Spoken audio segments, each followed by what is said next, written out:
begin the heat wave. Weather watch alert for hot temperatures and hotter heat indices. We'll talk about it all coming up. Well, tempers are still flaring in Wethersfield after the town council refused to fly the thin blue line flag on town property. But the decision may not be final yet. We'll tell you why. Plus, an announcement from President Biden today could be a sign of relief for 500,000 immigrants married to U.S. citizens. All local, all morning. This is Fox 61, Connecticut's news station.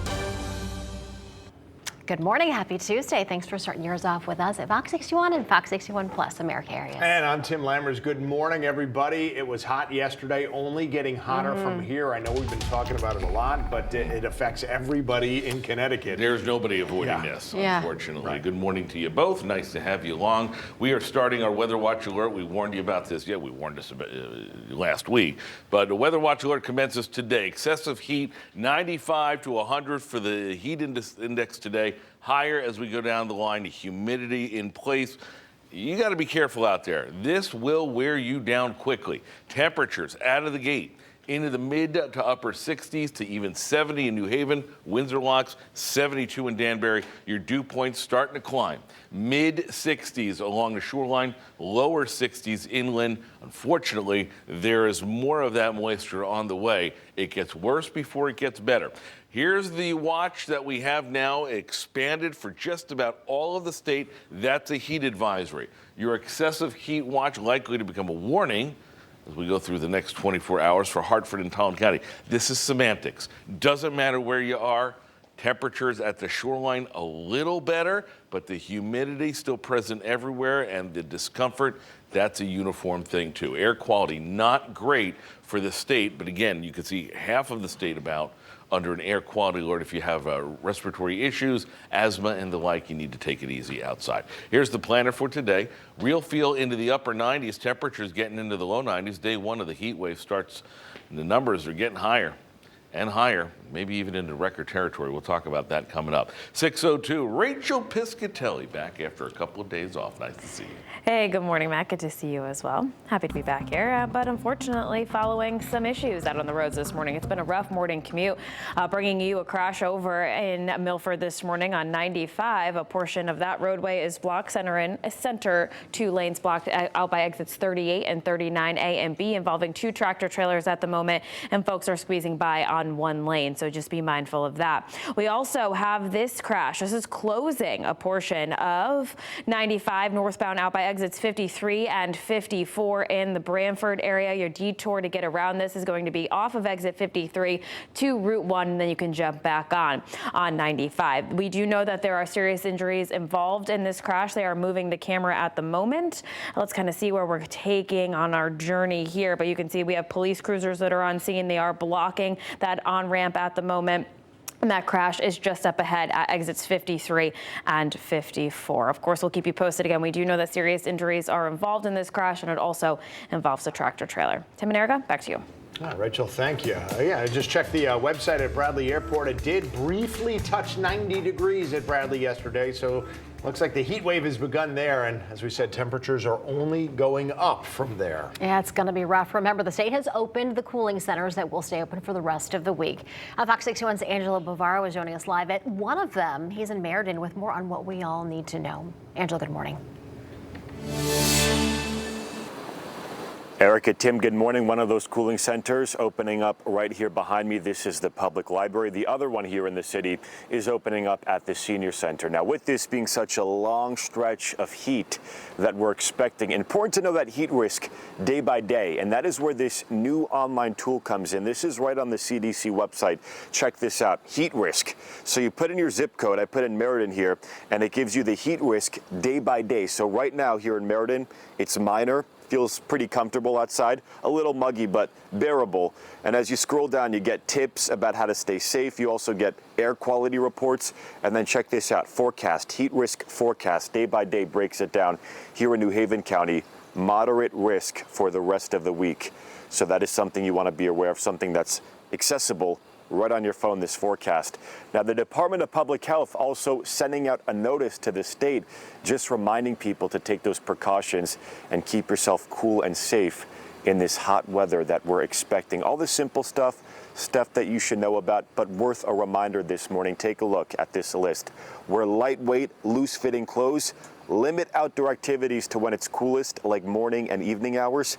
Pace yourself, so cutting down on any exercise during the heat or starting slowly and then picking up that pace gradually. And also drink more water than usual. Do not wait until you're thirsty. The rule of thumb here is to drink about 4 cups of water every hour if you are working outside. If you're starting to feel thirsty, you're already probably about a liter or so dehydrated and behind. And so thirst is one of our first signals to trigger us that we need to try to catch up. And if you're dehydrated in that rehydration process, trying to get to a cooler shaded area and out of the heat is going to be very helpful. And just a reminder, you can dial 211 to find information on cooling centers and other resources in your town or city. You can also visit 211ct.org for all of that information. And also important to look out for any of those signs of heat-related illness. So those can include a fast-moving pulse, also dizziness, nausea, headaches, stuff like that. We're live in Meriden this morning. I'm Angelo Bavaro, Fox 61, Connecticut's news station. And we will be talking about seeing a lot of those signs in pets, too, a little later on this hour. Moving on this morning, some people in Wethersfield are still calling on the town council to fly the thin blue line flag at Town Hall to honor fallen police officers across the state. But the council refused, and earlier this month, the deputy mayor said the flag represents white nationalism. Yeah, and that comment ruffled a lot of feathers, so much so that there was a rally yesterday. Fox 61's Brooke Griffin picking up the story from there. So, Brooke, what were people saying? Well, some people said that they felt like the town's stance was a slap in the face to police. Now, in what can be seen as damage control from that last meeting, Wethersfield Deputy Mayor Matthew Forrest began last night's meeting by reading a letter of support for law enforcement. People that we spoke to said that it's simply too late now, though, and the damage has already been done. First, though, let's go back to a few weeks ago. Connecticut State Trooper Aaron Pelletier was killed during a traffic stop. That was on May 30th. Now, after that, people in Wethersfield requested that the thin blue line flag be flown at Town Hall just for that one day of Pelletier's funeral. Town council members said no, at one point calling the flag a symbol of white nationalism and even making a neo-Nazi comparison. Neighbors told us that they were outraged by that comment, showing up at the meeting last night to rally and give their opinions at the public comment. Now, at that meeting, council backtracked from the controversial remarks at the previous one.